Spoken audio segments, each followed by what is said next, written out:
Hello students, आज हम आपको मुस्लिम विधि के अंतर्गत एक नया टॉपिक है वक्फ, WQF वक्फ। तो वक्फ का मतलब क्या है, इसकी परिभाषा क्या है, इसके आवश्यक तत्व क्या है, इसके बारे में हमें पढ़ना है। सबसे पहले वक्फ के बारे में, वक्फ की परिभाषा क्या है, इसका अर्थ क्या है। वक्फ का शाब्दिक अर्थ है रोकना या बांधना। यह संपत्ति को शाश्वत रूप से सर्वशक्तिमान ईश्वर में बांधने की ओर संकेत करता है। इसकी परिभाषा अबू हनीफा के अनुसार यह किसी विशेष वस्तु का वाकिफ के स्वामित्व में रोक रखना तथा उसके लाभ या फलोपभोग को खैरात में, गरीबों पर या दूसरे नेक उद्देश्यों में आरियत या बिना ब्याज के ऋण के रूप में विनियोग है। अबू यूसुफ और इमाम मोहम्मद के अनुसार वक्फ किसी वस्तु का सर्वशक्तिमान ईश्वर के विवक्षित स्वामित्व में इस प्रकार निरोध है कि उसका लाभ मानव को वापस पहुंचे या मानव हित में प्रयोग किया जाए। मुसलमान वक्फ विधि मान्यकरण अधिनियम 1913 सेक्शन 2 के अनुसार इसका अर्थ दिया गया है। वक्फ का अर्थ है इस्लाम धर्म में निष्ठा रखने वाले किसी व्यक्ति द्वारा मुस्लिम विधि के अंतर्गत मान्य धार्मिक, पवित्र या खैराती उद्देश्यों के लिए संपत्ति का स्थायी समर्पण। यानी कि कोई भी व्यक्ति जो मुस्लिम धर्म में निष्ठा रखता है, मुस्लिम धर्म के मुताबिक धार्मिक, पवित्र और खैराती प्रयोजन होना चाहिए और इस काम के लिए वह अपनी संपत्ति का ईश्वर में हमेशा के लिए समर्पण कर देता है और उसका उपयोग सार्वजनिक काम में, धार्मिक काम में, पुनीत कार्यों में खर्च किया जाता है। अब वक्फ के आवश्यक तत्व हैं। सुन्नी विधि के अनुसार वैध वक्फ के आवश्यक तत्व निम्न प्रकार है। फर्स्ट, किसी संपत्ति का स्थायी समर्पण। मान्य वक्फ के लिए किसी संपत्ति का स्थायी समर्पण होना चाहिए। इसके लिए 3 बातें आवश्यक हैं। पहला है समर्पण। समर्पण में समर्पण की घोषणा उपलक्षित है। इसका कोई विशेष प्रारूप नहीं है, यह लिखित तथा मौखिक हो सकती है। समर्पण की क्रिया के साथ समर्पण की घोषणा भी आवश्यक है। शिया विधि में वस्तु पर कब्जा देना भी आवश्यक है, जबकि सुन्नी विधि में घोषणा मात्र काफी है। दूसरा है स्थायी। समर्पण स्थायी होना चाहिए। अस्थायी वक्फ या कुछ समय के लिए वक्फ को मुस्लिम विधि मान्यता नहीं देती है। इस प्रकार यदि कोई वक्फ 30 वर्ष के लिए किया जाता है तो मान्य होगा, लेकिन वक्फ अल औलाद का वक्फ स्थायी होता है क्योंकि उसमें अंतिम हित का समर्पण मानवता के लिए होता है। वक्फ अल औलाद यानी परिवार के लिए वक्फ। तीसरा है किसी संपत्ति का। मान्य वक्फ किसी भी संपत्ति का हो सकता है, चल या अचल। यह मत इमाम मोहम्मद का है और भारतवर्ष में मान्य है, जब अबू हनीफा के अनुसार केवल अचल संपत्ति का ही वक्फ किया जा सकता है। तो 3 बातें इसमें इंपॉर्टेंट है। समर्पण होना चाहिए, स्थायी होना चाहिए, किसी भी प्रकार की संपत्ति का समर्पण हो सकता है। निम्नलिखित वस्तुओं को वक्फ बनाया जा सकता है, जैसे उपयोगी मवेशी, पशुपालन के औजार, मस्जिदों में पढ़ने के लिए कुरान शरीफ, युद्ध उपयोगी ऊंट, घोड़े, अन्य वस्तु, तलवारें, गरीबों को ऋण देने के लिए तिजोरियां, कंपनियों के हिस्से, प्रतिभूतियां, धन, रोकड़ आदि। वक्फ अधिनियम 1913 के अंतर्गत किसी भी संपत्ति का वक्फ मान्य है, मात्र धन की डिग्री का वक्फ मान्य नहीं है, क्योंकि ये रकम देनदारों से वसूल हो सकती है और नहीं भी।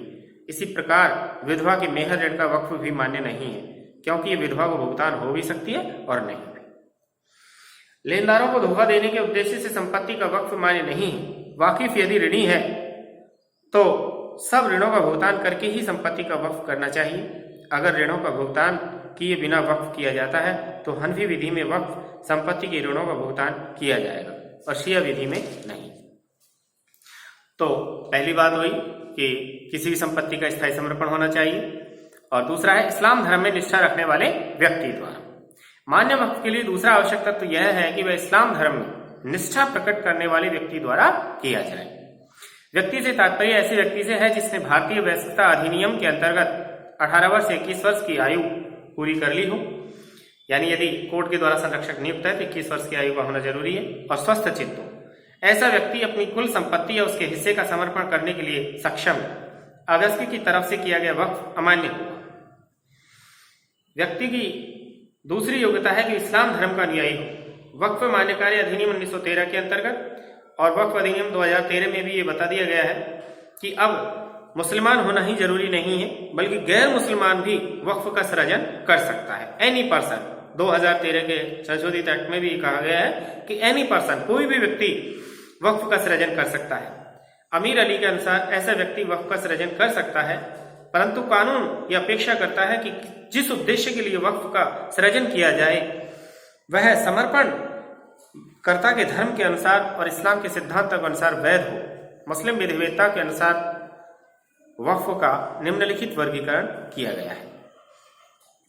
तो कोई भी व्यक्ति, इस्लाम धर्म में निष्ठा रखने वाला कोई भी व्यक्ति जो है वो वक्फ कर सकता है। मुसलमान भी हो सकता है, गैर मुसलमान भी वक्फ हो सकता है, और यदि एक बार वक्फ कर दिया जाएगा फिर वो मुस्लिम धर्म के मुताबिक उसको खर्च किया जाएगा, उसका जो आय होगी उसको उसी उपयोग में लिया जाएगा।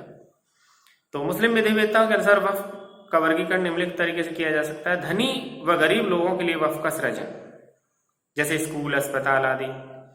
दूसरा है पहले धनी और उसके बाद गरीबों के लिए, जैसे पारिवारिक वक्फ, वक्फ अल औलाद। तीसरा है केवल गरीबों के लिए वक्फ का सृजन, जैसे भोजन, कपड़े, दवा इत्यादि। तो इस तरीके से 3 तरीके से इसको वर्गीकरण किया गया है। तीसरा आवश्यक तत्व है मुस्लिम विधि द्वारा मान्य किसी प्रयोजन के लिए, इसे वक्फ का उद्देश्य भी कहते हैं। इस तरह मान्य वक्फ का तीसरा आवश्यक तत्व यह है कि समर्पण ऐसे प्रयोजन के लिए होना चाहिए जिसे मुस्लिम विधि धार्मिक, पवित्र, खैराती मानती है। मुस्लिम वक्फ मान्यकारी अधिनियम 1913 सेक्शन 3 कुछ प्रयोजनों का उल्लेख करती है, लेकिन उनका विवरण सर्वथा पूर्ण नहीं है। विनिश्चित वादों और प्रमुख मुस्लिम विधिवेत्ताओं के ग्रंथों के आधार पर कुछ उद्देश्य निम्न है, जैसे मस्जिदों और नमाज के संचालन के लिए इमाम बाड़ों का उपबंध, अली मुर्तजा का जन्मोत्सव, इमाम बाड़ों की मरम्मत, खानकाहों का संरक्षण, मस्जिदों में चिराग जलाना, सार्वजनिक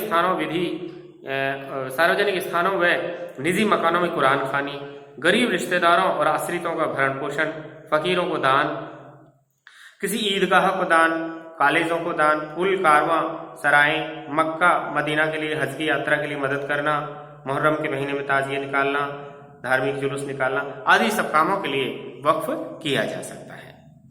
एक केस है काले लूला बनाम नसरुद्दीन 1894 मद्रास का है। इस केस में मद्रास उच्च न्यायालय ने निर्णय किया है कि यदि भिक्षा का वितरण न किया जाए तो कुरान खानी और मृतक की आत्मा के कल्याण के लिए रस्मों की अदायगी वक्फ के मानव उद्देश्य नहीं होते।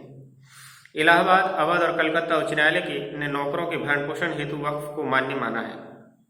मुस्लिम विधि निम्नलिखित को वक्फ के मान्य उद्देश्यों के रूप में मान्यता नहीं देती है, यद्यपि यह सूची भी सर्वथा पूर्ण नहीं है।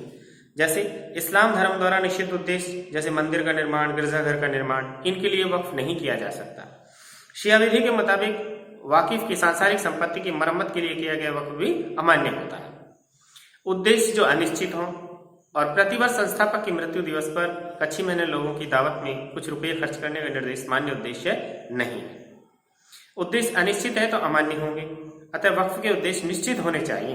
अंशतः मान्य व अंशतः अमान्य उद्देश्य। यदि कोई व्यक्ति मिश्रित उद्देश्यों के लिए एक वक्फ करता है जिसमें कुछ मान्य है और कुछ अमान्य है, तो वक्फ केवल वैध प्रयोजन के लिए ही प्रबद्ध होगा। अब है वक्फ का रजिस्ट्रेशन। भारतीय रजिस्ट्रेशन अधिनियम 1908 के अधीन 100 रुपये या उससे अधिक मूल्य की स्थावर संपत्ति का वक्फ दस्तावेज द्वारा किया जाना चाहिए। तो अभी 3 उद्देश्यों के बारे में बताया कि किसी भी संपत्ति का स्थायी समर्पण, इस्लाम धर्म में निष्ठा रखने वाले व्यक्ति द्वारा, और तीसरा मुस्लिम विधि द्वारा मान्य प्रयोजन।